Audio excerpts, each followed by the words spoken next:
আসসালামু আলাইকুম। আশা করি সবাই ভালো আছেন।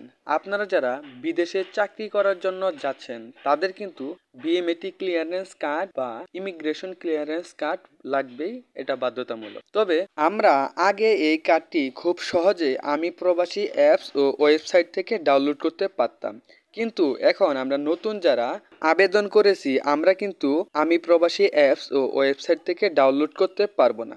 নতুন একটি ওয়েবসাইট আছে, আমরা এই ওয়েবসাইট এর মাধ্যমে আমরা আমাদের বিএমএটি ক্লিয়ারেন্স কার্ড বা ইমিগ্রেশন ক্লিয়ারেন্স কার্ড ডাউনলোড করতে পারবো। তাহলে চলুন দেখা যাক আমরা কিভাবে ডাউনলোড করব।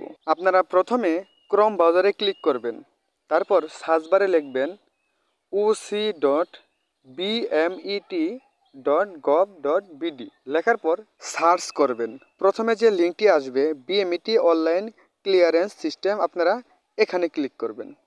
তারপর দেখুন, একটু জুম করে দেখবেন, এই কর্নারে লেখা আছে ডাউনলোড ক্লিয়ারেন্স কার্ড, আপনারা এখানে ক্লিক করবেন। তারপর দেখুন, প্রথমে এখানে আপনারা আপনাদের পাসপোর্ট নাম্বারটি দিবেন। তারপর নিচে দেখুন ক্যাপচার কোড আছে, আপনারা দেখে দেখে ক্যাপচার কোডটি দিয়ে দিবেন। তারপরে ডাউনলোড ইমিগ্রেশন কার্ড এখানে ক্লিক করবেন। ক্লিক করার পর দেখুন ডাউনলোড হইতেছে, অলরেডি ডাউনলোড হয়ে গেছে। তো দেখুন, তারপর এটার উপরে ক্লিক করবেন। দেখুন এই যে আমাদের ইমিগ্রেশন ক্লিয়ারেন্স কার্ড বা বিএমএটি ক্লিয়ারেন্স কার্ডটি কিন্তু অলরেডি ডাউনলোড হয়ে গেছে। তো আপনারা এইভাবেই আপনাদের বিএমএটি ক্লিয়ারেন্স কার্ডটি ডাউনলোড করতে পারবেন। এই ছিল আজকের ভিডিও। সবাই ভালো থাকবেন, সুস্থ থাকবেন। আল্লাহ হাফেজ।